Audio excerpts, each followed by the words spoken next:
اور روتے ہوئے کہنے لگے فدیناک بآبائنا وامہاتنا، ہمارے ماں باپ کے اوپر فدا ہو جائیں، ہمارے ماں باپ آپ پر قربان ہو جائیں۔ ابو سعید خدری کہتے ہیں ہمیں بڑی حیرت ہوئی کہ اللہ کے پیارے نبی تو ایک کامن بات بتا رہے، ایک عام بات بتا رہے ہیں، اس میں رونے کی کیا بات ہے؟ یہ ابو بکر کیوں رو رہے ہیں اور روتے روتے یہ کیوں کہہ رہے ہیں کہ ہمارے ماں باپ آپ کے اوپر قربان ہو جائیں؟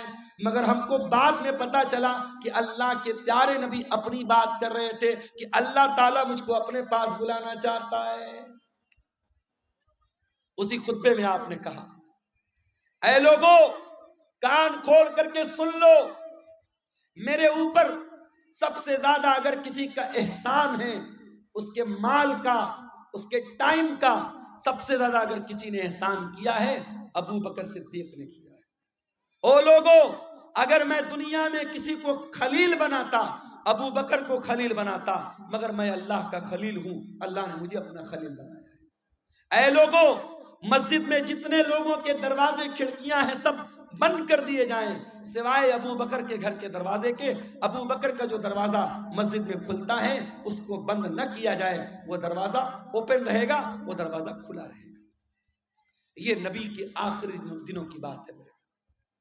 سوموار کے دن آپ کا انتقال ہوا، بدھ کا دن آیا، بدھ کے دن آپ نے صحابہ سے کہا کہ 7 الگ الگ کنویں کا پانی لایا جائے۔ 7 الگ الگ کنویں کا پانی لایا گیا، اللہ کے پیارے نبی نے غسل فرمایا۔ غسل کرنے کے بعد آپ نے اپنے سر کے اوپر پٹی باندھی اور آپ مسجد میں آئے اور منبر پر چڑھے اور آپ نے خطبہ دیا، اور اسی خطبے میں آپ نے فرمایا کہ او لوگو میرے انصاری صحابہ، میرے انصار صحابہ کے ساتھ تم کبھی غلط سلوک مت کرنا، انہم کرشی و عیبتی، یہ میرے بڑے خاص لوگ ہیں، انہوں نے بڑی قربانیاں دی ہیں، اگر کبھی تم امیر بن جانا، مسلمانوں کے ذمہ دار بن جانا تو انصار صحابہ کرام کے ساتھ اچھا سلوک کرنا، وہ اگر بھلائی کریں ان کی بھلائی کو قبول کر لینا، اگر ان سے غلطی ہو جائے تو درگزر کر دینا، معاف کر دینا۔ جمعرات کا دن آیا، نبی نے ظہر پڑھائی، نبی نے عصر پڑھائی، نبی نے مغرب پڑھائی، اور مغرب کی نماز میں آپ نے سورۃ المرسلات کی تلاوت کی۔ عشاء کا ٹائم آیا، حضرت بلال آئے، اے اللہ کے نبی نماز کا ٹائم ہو چکا ہے، لوگ آپ کا انتظار کر رہے ہیں۔ آپ نے کہا پانی لاؤ، پانی لایا گیا، آپ نے غسل کیا، غسل کرنے کے بعد آپ کھڑے ہوئے، تھوڑی دور آگے بڑے، چکر کھا کے گر پڑے، ہوش آیا، پوچھا صلی الناس، کیا نماز ہو گئی؟ لاہم ینتظرونک یا رسول اللہ، اے اللہ کے نبی لوگ آپ کا انتظار کر رہے ہیں، ابھی نماز نہیں پڑھی لوگوں نے۔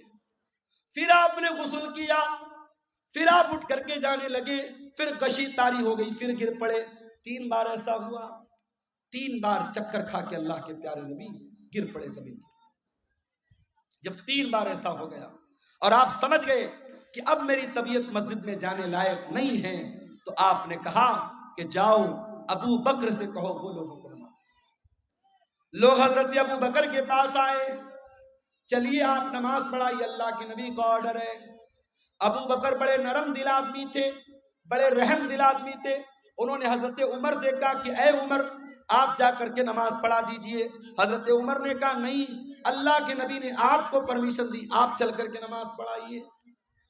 17 ٹائم کی نمازیں نبی کی زندگی میں، نبی کی آخری ایام میں ابو بکر صدیق نے پڑھائی۔ جمعرات کے دن کی عشاء کی نماز، جمعہ کی 5 ٹائم کی نماز، سنیچر کو 5 ٹائم کی نماز، اتوار کو 5 ٹائم کی نماز، اور سوموار کی فجر کی نماز، یہ ٹوٹل 17 نمازیں حضرت ابو بکر صدیق نے اللہ کے پیارے نبی کی زندگی میں آخری دنوں میں پڑھائی۔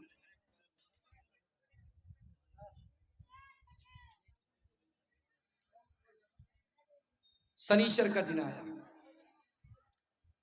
نبی کی وفات کے 2 دن پہلے، سنیچر کا دن، نبی بہت بے چین ہیں، اتنے بے چین ہیں کبھی چادر اوڑھ لیتے ہیں، کبھی چادر پھینک دیتے ہیں، بے چینی آپ کے اوپر طاری ہے۔ اس بے چینی کے عالم میں نبی نے فرمایا لعنت اللہ علی الیہود والنصارى، اللہ کی لعنت ہو یہودیوں کے اوپر اور عیسائیوں کے اوپر، اللہ کی لعنت ہو یہود و نصارہ کے اوپر، اتخذوا قبور انبیائہم مساجد، انہوں نے اپنے نبیوں کی قبروں کو مسجد بنا لیا، اپنے نبیوں کی قبروں پر جا کر کے سجدہ کرنے لگے۔ او لوگو تم میری قبر پر ایسا کچھ مت کرنا۔ نبی اپنے آخری ٹائم میں قبر پرستی سے منع کر رہے ہیں۔ جس نبی نے اپنی وفات سے 2 دن پہلے اپنی امت کو شرک سے روکا ہے اور قبر پرستی سے روکا ہے، آج سیمانچل کو چھوڑ دیجئے، سیمانچل الحمدللہ اس برائی سے بہت حد تک پاک ہے۔ آپ بہار کے اور علاقوں میں چلے جائیے، آپ جھارکھنڈ کے علاقوں میں چلے جائیے، آپ بارسوئی چلے جائیے، آپ کلکتہ چلے جائیے، آپ بہار کے سہرسام میں چلے جائیے، ایسے ایسے علاقے ہیں میرے بھائی جہاں ہر محلے میں کوئی مزار ہے، کوئی قبر ہے، جہاں سجدے ہو رہے ہیں، جہاں مرادیں مانگی جا رہی ہیں، جہاں بگڑی بننے کا دعویٰ کیا جا رہا ہے۔ نبی نے اپنی امت کو بت پرستی سے منع کیا تھا، آج نبی کے ماننے والے، نبی کے امتی جگہ جگہ قبروں کی پوجا کر رہے ہیں اور قبر کی عبادت کر رہے ہیں۔ اسی سنیچر کے دن اللہ کے پیارے نبی نے اپنے صحابہ سے کہا کہ کوئی قلم لے آؤ، کاغذ لے آؤ، میں کوئی تحریر لکھ کے دے دیتا ہوں تاکہ تم میرے بعد گمراہ مت ہو جانا۔ اب جب نبی نے یہ بات کہی کہ قلم لے آؤ، کاغذ لے آؤ، میں کچھ لکھ دیتا ہوں، تو اب صحابہ کرام میں آپس میں اختلاف ہو گیا۔ کچھ صحابہ نے کہا کہ نبی کی حالت بہت کمزور ہے، آپ کی سچویشن بہت کمزور ہے، بیمار ہیں آپ کو ابھی یہ تکلیف دینے کی ضرورت نہیں ہے، ہمارے پاس قرآن ہے، اللہ کے نبی کی حدیث ہے، وہ کافی ہے، ہمیں کسی اور تحریر کی ضرورت نہیں ہے۔ کچھ لوگوں نے کہا جب اللہ کے نبی خود کہہ رہے ہیں کہ قلم لے آؤ، کاغذ لے آؤ، میں لکھ دیتا ہوں تو لے آؤ۔ اس بات پر آپس میں جھگڑا ہونے لگا، بحث ہونے لگی، اور جب بحث ہونے لگی اللہ کے نبی نے کہا چلے جاؤ یہاں سے، نبی نے سب کو وہاں سے ہٹا دیا۔ اس کا مطلب یہ ہوا کہ اگر وہ بات اتنی امپورٹنٹ ہوتی، اتنی اہم ہوتی کہ اس کے بغیر مسلمانوں کا کام نہ چلتا تو نبی صحابہ سے یہ نہ کہتے کہ چلے جاؤ، نبی کہتے لے آؤ، میں ہر حال میں لکھ کے دے دیتا ہوں۔ نبی نے نہیں لکھوایا، اس کا مطلب کہ وہ بات پہلے سے آپ بتا چکے تھے، وہ بات کوئی اتنی امپورٹنٹ بات نہیں تھی۔ اتوار کا دن آیا، نبی کی وفات سے 1 دن پہلے کا دن، نبی نے اپنے سارے غلاموں کو آزاد کر دیا۔ نبی کے گھر میں جتنے ہتھیار تھے، تلوار تھی، ڈھال تھی، زرہ تھی، سب آپ نے مسلمانوں کے لیے وقف کر دیا۔ اتنا ہی نہیں، آپ کے گھر میں 7 دینار تھے، آپ نے ان کو بھی صدقہ خیرات کر دیا۔ اتوار کا دن گزارنے کے بعد جب رات آئی ہے اور چراغ جلانے کے لیے تیل کی ضرورت پڑی ہے تو اماں عائشہ کہتی ہیں میرے پاس تیل نہیں تھا، مجھے پڑوسی سے مانگنا پڑا، تب جا کر محمد رسول اللہ کے گھر میں چراغ جلا ہے، روشنی۔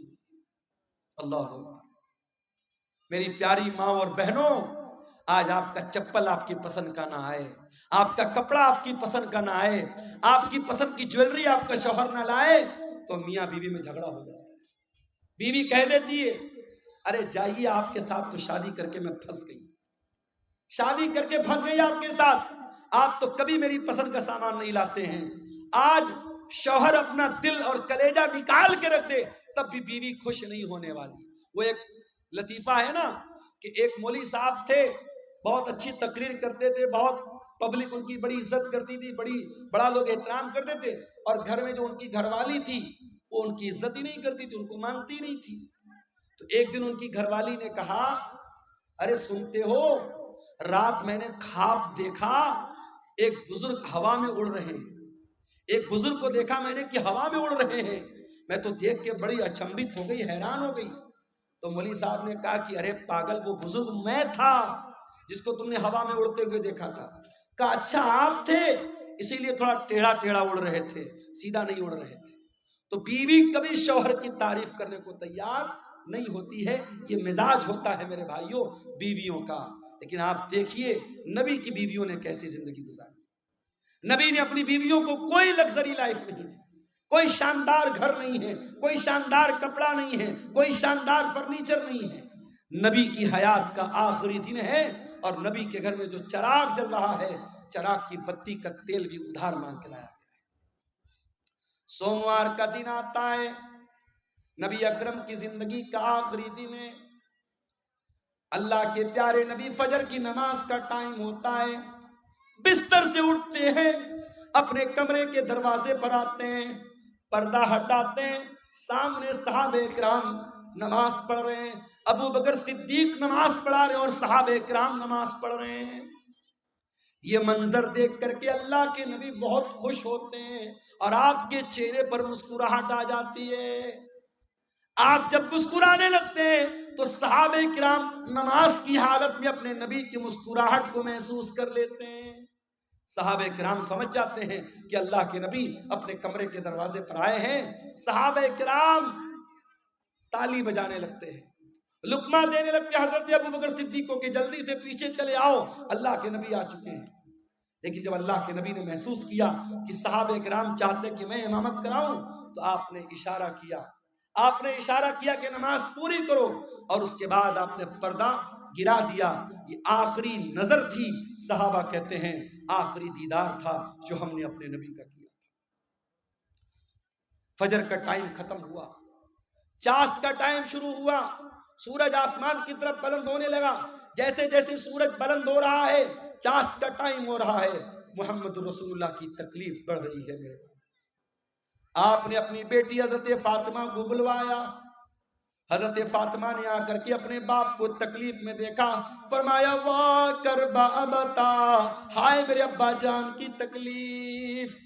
آپ نے فرمایا لیسا علی ابی کی کرب بعد الیوم، اے میری بیٹی فاطمہ آج کے بعد تیرے باپ کے اوپر کوئی تکلیف آنے والی نہیں ہے، آج تیرے باپ کی زندگی کا آخری دن ہے۔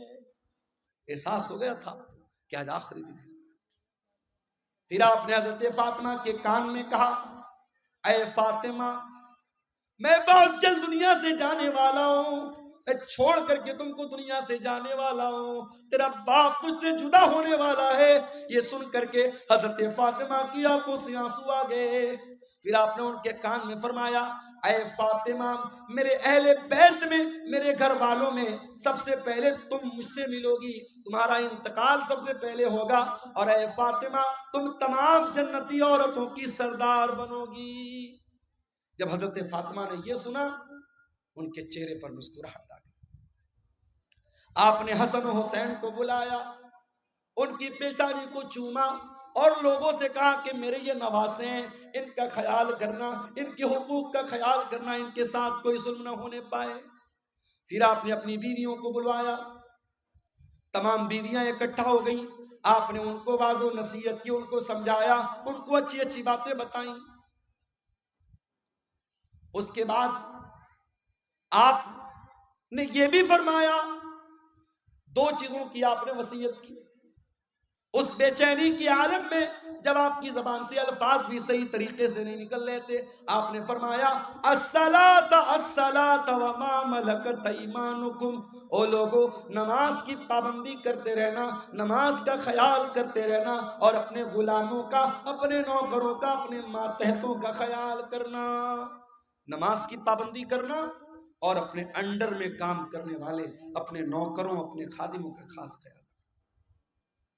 حضرت عبد الرحمن ابن ابو بکر مسواک لے کر کے آئے، نبی کی نظر مسواک پر پڑ گئی۔ آپ نے حضرت عائشہ کو اشارہ کیا کہ میں بھی مسواک کرنا چاہتا ہوں۔ حضرت عائشہ نے اپنے بھائی سے مسواک لی اور مسواک کو اپنے دانتوں سے نرم کیا اور وہ مسواک اللہ کے نبی کو دے دی۔ اللہ کے پیارے نبی نے اپنی وفات سے کچھ دیر پہلے مسواک کیا۔ علماء کہتے ہیں اگر کسی کو اندازہ ہو جائے کہ میرا انتقال ہونے والا ہے، میری موت ہونے والی ہے، آخری ٹائم میں مسواک کرنا بھی اللہ کے نبی کی سنت ہے۔ اس کے بعد آپ نے وہیں پر ایک پیالے میں پانی رکھا ہوا تھا، آپ کو اپنے اوپر موت کی سختیاں محسوس ہوئی۔ کیا بات ہے، کیوں اٹھ رہے ہیں آپ؟ بارش ہو رہی؟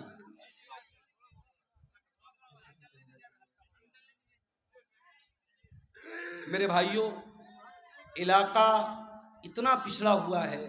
مجھے یاد ہے جب قاری صاحب نے مجھ کو بلایا تھا اور میں جہاں ٹھہرا ہوا تھا، رات بھر مچھروں نے میرا جینا حرام کر دیا تھا، کیڑوں نے، مچھروں نے.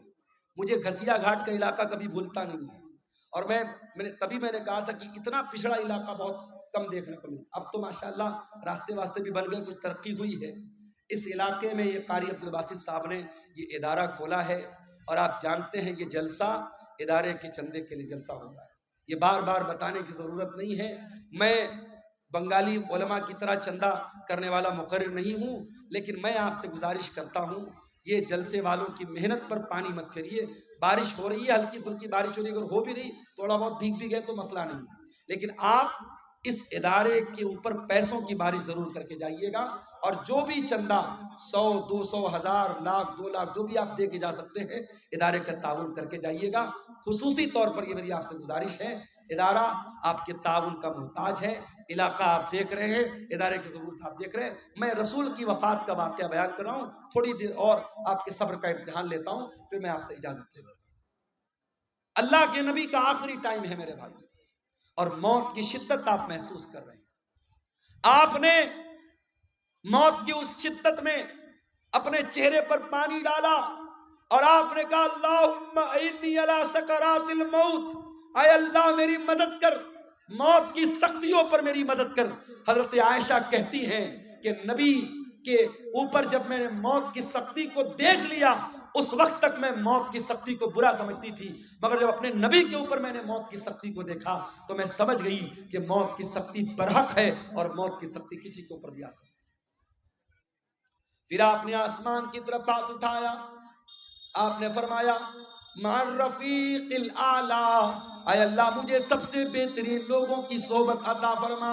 مع الذین انعمت علیہم من النبیین والصدیقین والشہداء والصالحین، اے اللہ اپنے نبیوں کے ساتھ مجھے اٹھانا، اپنے صدیقین کے ساتھ مجھے اٹھانا، اپنے نیک بندوں کے ساتھ اٹھانا. اتنا کہنے کے کیا کیڑے مکوڑے بھی جو ہے نا اپنے نبیوں کے ساتھ، اللہ تعالیٰ مجھ کو اٹھانا. اور یہی پڑھتے ہوئے اللہ کے نبی نے اپنے ہاتھ اٹھائے اور آپ کے ہاتھ زمین پر گر گئے اور آپ کی روح آپ کے بدن سے نکل گئی اور اللہ کے آخری نبی بھی اللہ کو پیارے ہو گئے. انا للہ و انا الیہ راجعون. یہ منظر تھا اللہ کے نبی کی وفات. اور جب آپ کی وفات ہو گئی، صحابہ کرام پر جو بیتی تھی میرے بھائیوں وہ بیان کے باہر تھی. حضرت فاطمہ نے کہا یا ابتا من جنت الفردوس ماوا یا ابتا الی جبریل لنا، اے میرے ابا جان ہم آپ کی موت کی خبر جبریل امین کو دے رہے ہیں. اے ابا جان آپ کا ٹھکانہ جنت الفردوس ہے. یا بتا اجاب ربن دعا، اے ابا جان آپ نے اپنے رب کی دعوت کو قبول کر لیا، اپنے رب کے پاس چلے گئے. یہ نبی کی وفات کا منظر تھا. نبی کے انتقال کے بعد آپ کی جنازے کی نماز بھی ہوئی، مگر کسی ایک امام کی اقتداء میں نہیں ہوئی. لوگ آتے گئے پڑھتے چلے گئے. پہلے مردوں نے پڑھی، پھر عورتوں نے پڑھی، پھر بچوں نے پڑھی. ایک ایک کر کے 2 2 کر کے 3 3 کر کے لوگ آتے تھے، پڑھتے تھے، چلے جاتے تھے. کسی امام کے پیچھے آپ کی جنازے کی نماز نہیں.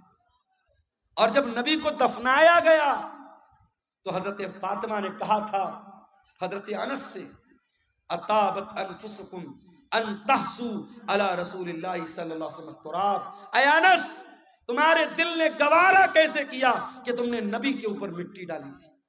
نبی کے اوپر مٹی ڈالنا اور نبی کو مٹی میں اتارنا، قبر میں اتارنا کیسے تم نے گوارا کر لیا. مگر میرے بھائیوں یہ اللہ کا قانون تھا، یہ اللہ کا دستور تھا، یہ اللہ کا حکم تھا اور صحابہ کرام نے اس پر عمل کیا اور پیارے نبی کو بھی قبر میں اتارا گیا اور آپ کو بھی قبر میں دفنایا گیا. تو موت تو سب کو آنی ہے میرے بھائی. کل نفس ذائقۃ الموت، سورہ آل عمران کی آیت نمبر 185 میں پہلی بات اللہ نے یہی بیان کی. اس کے بعد فرمایا وَإِنَّمَا تُوَفَّوْنَ أُجُورَكُمْ يَوْمَ الْقِيَامَةِ، اور اے میرے بندو مرنے کے بعد جب تم اللہ کے پاس جاؤ گے تو قیامت کے دن تمہارے عمل کا پورا پورا بدلہ تمہیں دیا جائے گا۔ دنیا میں جو اچھا عمل کیا، جو برا عمل کیا، جو نیکی کیا، جو گناہ کیا، سب کا بدلہ اللہ تعالیٰ قیامت کے دن تم کو دے گا۔ دنیا میں نیکی کا پھل مل بھی سکتا ہے، نہیں بھی مل سکتا ہے، گناہ کی سزا مل بھی سکتی ہے، نہیں بھی مل سکتی ہے، مگر نیکی اور گناہ کی اصل جو اس کی جزا ہے، جو سزا ہے، وہ آخرت میں۔ دنیا دار العمل ہے، آخرت دار الجزا ہے۔ یہاں عمل کرو گے، یہاں بدلہ مل بھی سکتا ہے، نہیں بھی مل سکتا ہے، لیکن وہاں بدلہ ملے گا۔ وَإِنَّمَا تُوَفَّوْنَ أُجُورَكُمْ يَوْمَ الْقِيَامَةِ، تمہارے عمل کا پورا پورا بدلہ تم کو قیامت کے دن دیا جائے گا۔ یہ دوسری بات اللہ نے بیان کی۔ اور تیسری بات، فَمَنْ زُحْزِحَ عَنِ النَّارِ وَأُدْخِلَ الْجَنَّةَ، جس کو قیامت کے دن اللہ تعالی جہنم کی آگ سے بچا لے گا اور جنت میں داخل کر لے گا، وہی کامیاب ہونے والا ہے۔ دنیا میں کتنی دولت تھی، کتنا پیسہ تھا، کتنا نام کمایا تھا، کتنا اسمارٹ تھا، کتنا ہینڈسم تھا، اس کی بیوی کیسی ہوتی، اس کے بچے کیسے تھے، یہ ہماری نظر میں کامیابی ہو سکتی ہے، مگر اللہ کی نظر میں کامیابی کیا ہے؟ فرمایا فَمَنْ زُحْزِحَ عَنِ النَّارِ، قیامت کے دن جس کے بارے میں اللہ کی عدالت میں یہ فیصلہ ہو جائے کہ اس کو جہنم میں نہیں ڈالنا ہے، اس کو جنت میں ڈالنا ہے، وہی کامیاب ہونے والا ہے۔ میرے بھائی، دنیا میں کوئی آئی ایس کا ایگزام پاس کر لے، کوئی آئی پی ایس کا ایگزام پاس کر لے، کوئی پولیس کی بھرتی کا ایگزام پاس کر لے، کوئی ٹیچنگ کے ایگزام میں پاس ہو جائے، اخبار میں نام آتا ہے، گھر والے مٹھائی بانٹتے ہیں، میرے بیٹے نے نیٹ پاس کر لیا، میرا بیٹا آئی ایس کے ایگزام میں پاس ہو گیا، میری بیٹی نے میڈیکل کا ایگزام پاس کر لیا۔ ذرا سوچو کتنی خوشی کا لمحہ ہوگا جب قیامت کے دن اللہ کی عدالت میں یہ فیصلہ ہوگا، میرا یہ بندہ پاس ہو گیا، یہ میرا بندہ پاس ہو گیا، اس کو جنت میں لے کے جاؤ۔ اور اس انسان کے لیے کتنا افسوس کا مقام ہوگا جس کے بارے میں یہ فیصلہ ہوگا کہ اس کے بارے میں اللہ کہے گا اس کو جہنم میں لے کے جاؤ۔ میرے عزیزوں، کامیابی یہ ہے، اس کامیابی کو حاصل کرنا ہے، اس کے لیے ہمیں محنت کرنا ہے۔ جہنم سے ہم کیسے بچ جائیں اور اپنے پریوار کو ہم کیسے بچا لیں، اس پر ہم محنت کریں، اس پر ہم کام کریں، یہ کرنے کا کام ہے۔ اسی لیے اللہ قرآن میں کہتا ہے قُوا أَنفُسَكُمْ وَأَهْلِيكُمْ نَارًا، اے ایمان والو اپنے آپ کو اور اپنے گھر والوں کو جہنم کی آگ سے بچاؤ۔ دنیا کی آگ سے بچا لیا تو کون سا کمال کیا؟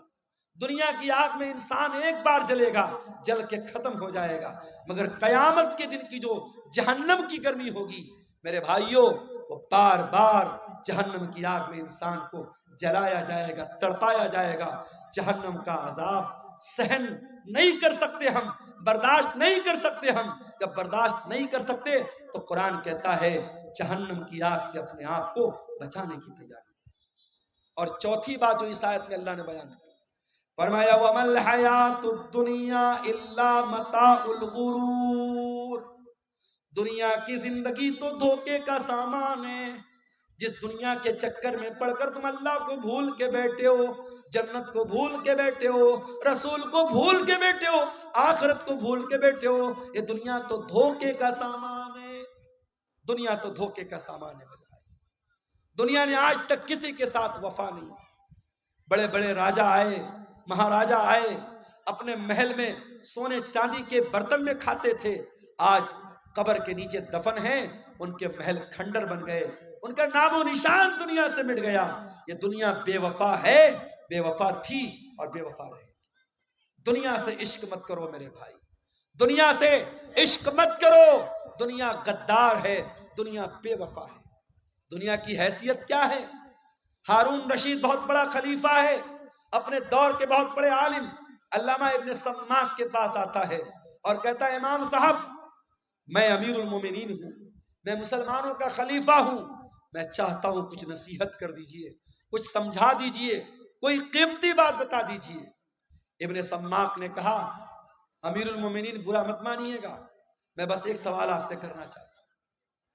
مان لیجئے آپ کسی صحرا میں جا رہے ہیں، سارا سامان آپ کا ختم، کھانے پینے کی ساری چیزیں ختم، اور آپ کو بہت زور کی پیاس لگی ہے، اور پیاس اتنی زور کی لگی ہے کہ اگر پانی نہیں ملا تو آپ مر جائیں گے۔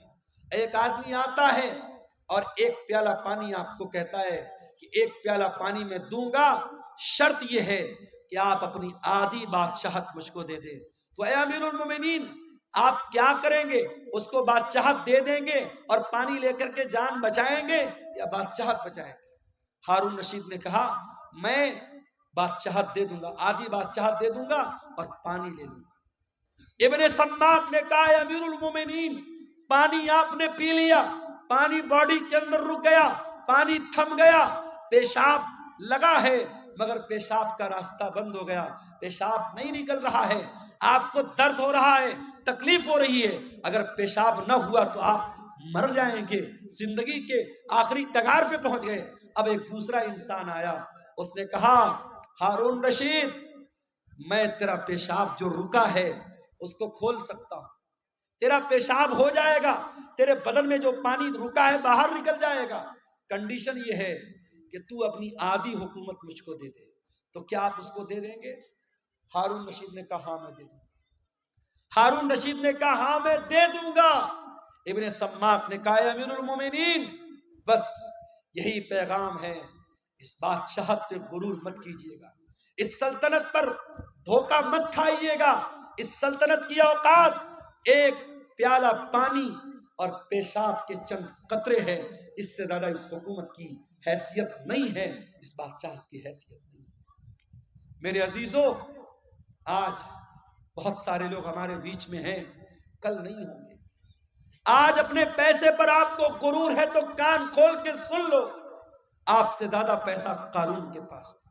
اگر آپ گاؤں کے پردھان ہیں، آپ علاقے کے منسٹر ہیں، اپنے علاقے کی بڑی ہستی ہیں اور آپ کو بڑا ناز ہے کہ صاحب میرا بڑا نام ہے، میری بڑی شان و شوکت ہے، آپ سے زیادہ شان و شوکت فرعون کی تھی، آپ سے بڑی بادشاہت نمرود کے پاس تھی، نہ نمرود کی بادشاہت اس کے کام آئی، نہ فرعون کی سلطنت اس کے کام آئی، نہ قارون کی دولت اس کے کام آئی، نہ قوم عاد کی طاقت اس کے کام آئی، نہ قوم سمود کا پاور اس کے کام آیا۔ میرے پیارے ساتھیوں، اگر کام آنے والی کوئی چیز ہے، اللہ کا دین کام آئے گا، آپ کے نیک عمل آپ کے کام آئیں گے، ایمان آپ کے کام آئے گا، آپ کا عقیدہ آپ کے کام آئے گا۔ میرے عزیزوں، سورہ آل عمران کی اس آیت میں 4 سبق ہمیں ملے۔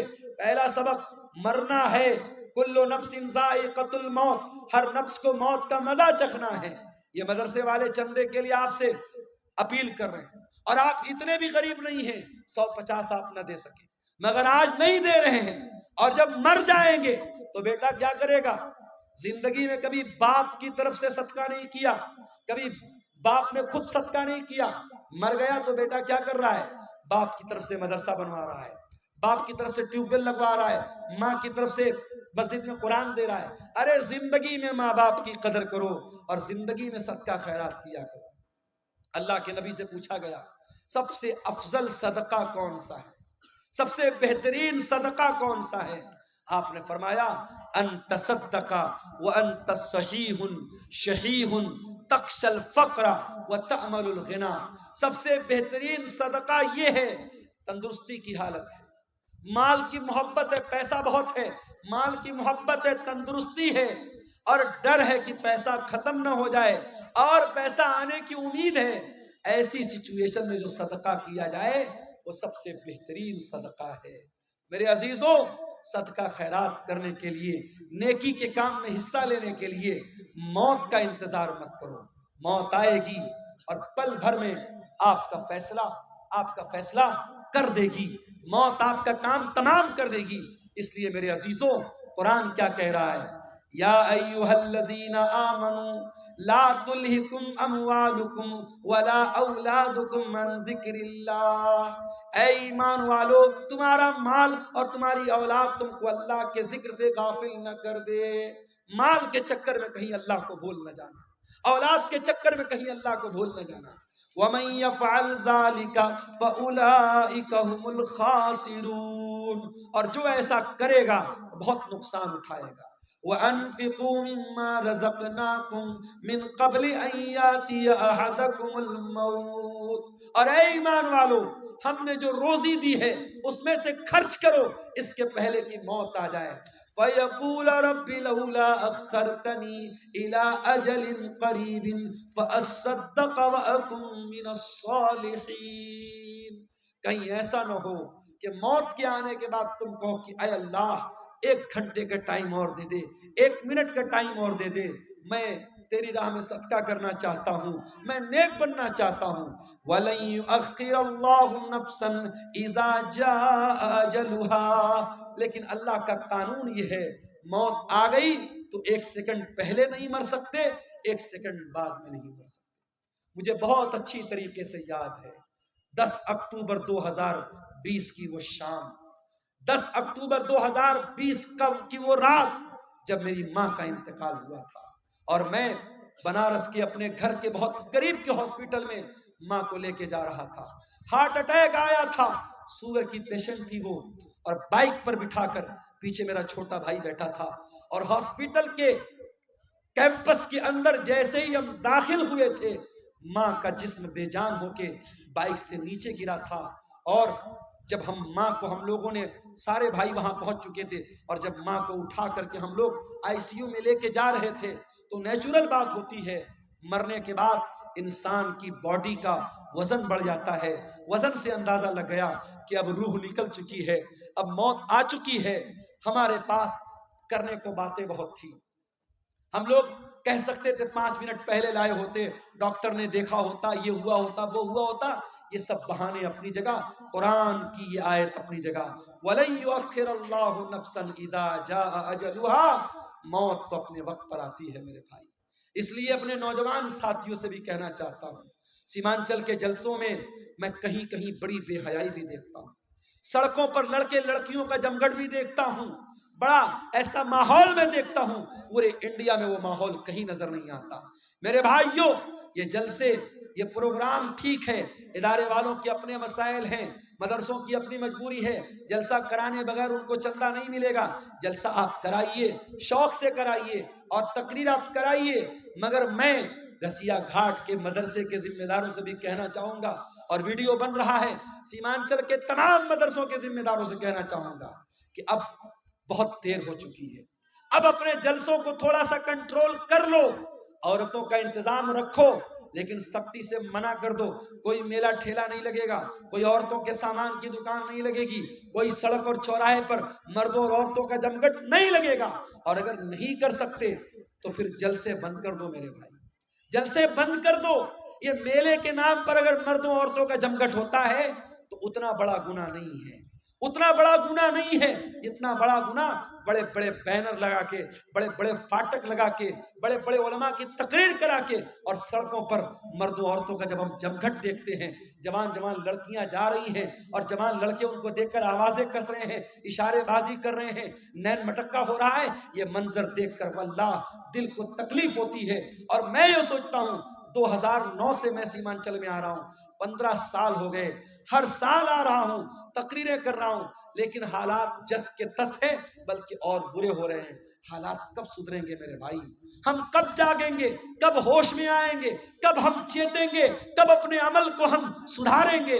میرے عزیزوں، آج کی تقریر میں یہی پیغام دے رہا ہوں کہ اس کے پہلے کہ موت آ جائے اور یہ گناہ کرتے ہوئے اللہ کے یہاں ہم چلے جائیں، اپنے عمل کی اصلاح کر لو میرے بھائی، اپنی برائیوں سے توبہ کر لو، اور یاد رکھو توبہ کرنے کے لیے کل کا انتظار مت کرو، جاؤ اپنے کمرے کا دروازہ بند کرو، جس طریقے سے بیٹھ کر کے بند کمرے میں موبائل دیکھتے ہو، جاؤ اپنے کمرے کی لائٹ بھی بند کر دو، دروازہ بھی بند کر دو، اور وضو کر کے اللہ کے سامنے ہاتھ پھیلاؤ اور سوچو کہ اب تک کی زندگی کیسی گزری تھی، اپنے گناہوں کو یاد کرو، اپنے خطاؤں کو یاد کرو، اور اگر اللہ کی بارگاہ میں روتے ہوئے 2-4 قطرے آنسوؤں کے گر گئے، واللہ کہہ رہا ہوں ان آنسوؤں کی بڑی قیمت ہے اللہ کے یہاں، ان آنسوؤں کی بڑی قیمت ہے اللہ کے ہاں۔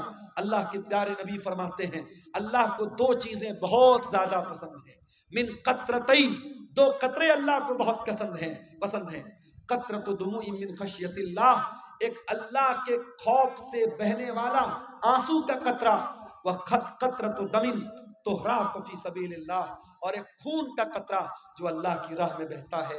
میرے عزیزو، توبہ کر لو، جوانی میں توبہ کر لو، اپنی طاقت کے دور میں توبہ کر لو، کل بڑھاپے میں توبہ کرنے کا کوئی مطلب نہیں ہوگا۔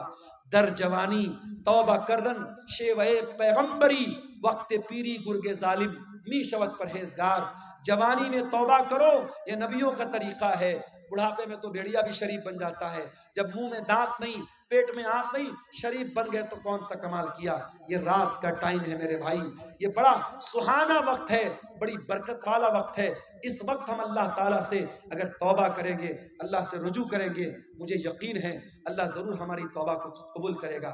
اور جب سچی توبہ کر لو تو اب تک جو گناہ کا کام کرتے تھے اس گناہ سے باز آ جاؤ، اس گناہ کو چھوڑ دو۔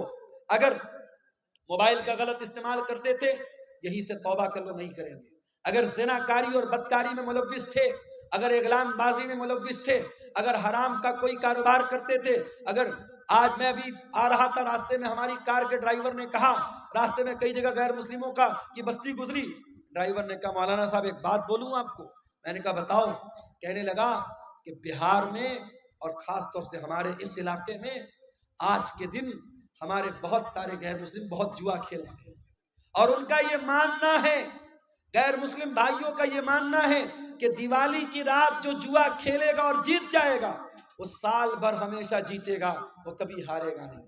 یہ مانتا ہے ان کی۔ اور ایک دن پہلے بھی دھن تیرس کا تہوار تھا، آپ نے دیکھا ہوگا مارکیٹ میں بڑی بھیڑ لگی تھی، بڑی بھیڑ لگی تھی۔ دھن تیرس والے دن ہمارے غیر مسلم بھائیوں کا یہ ماننا ہے کہ کچھ نہ کچھ سامان ان کو خریدنا ہے، چاہے جھاڑو ہی خریدیں گے مگر خریدیں گے۔ اور آج ابھی ہم لوگ چائے پینے کے لیے راستے میں رکے تو ایک صاحب نے بتایا کہ دکاندار فون پے نہیں لے رہا، وہ کیش چاہیے اس کو۔ اس نے کہا ہم فون پے سے پیمنٹ نہیں لیں گے، آج کے دن ہم کیش لیتے ہیں، ہم فون پے نہیں لیتے۔ تو یہ ہمارے غیر مسلم بھائیوں کے ہاں آستھا کے نام پہ بہت ساری چیزیں اندھ وشواس ہیں جو دھیرے دھیرے ہمارے یہاں بھی آ رہا ہے۔ میرے بھائیوں، اندھ وشواس سے بچو، اور جوا کھیلنا ہمیشہ حرام ہے اسلام میں۔ غیر مسلم بھائیوں کے ایک تہوار پہ کھیل رہے ہیں، مگر ہمارے مذہب میں کسی تہوار پہ کھیلنا یا کسی تہوار پہ شراب پینا جائز نہیں ہے۔ شراب سال کے 360 دن حرام ہے، جوا سال کے 360 دن حرام ہے۔ تو سورہ آل عمران کی اس آیت کی روشنی میں چند باتیں میں نے رکھی ہیں، اور میں اپنے آپ کو بڑا خوش نصیب سمجھتا ہوں کہ قاری عبد الباسط صاحب، بڑی میٹھی آواز تھی ان کی، بڑی محبت سے بولتے تھے۔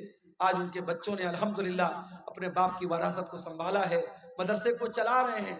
ہماری ذمہ داری بنتی ہے، علاقے کا پرانا ادارہ ہے، اور ایک بزرگ نے اس کو زندگی بھر سینچا ہے، آج وہ ہمارے بیچ میں نہیں ہے، ان کے بچے چلا رہے ہیں۔ ہم اس ادارے کو، ہم اس کا تعاون کریں۔ اللہ تعالی ہم سب کو اس کی توفیق عطا فرمائے۔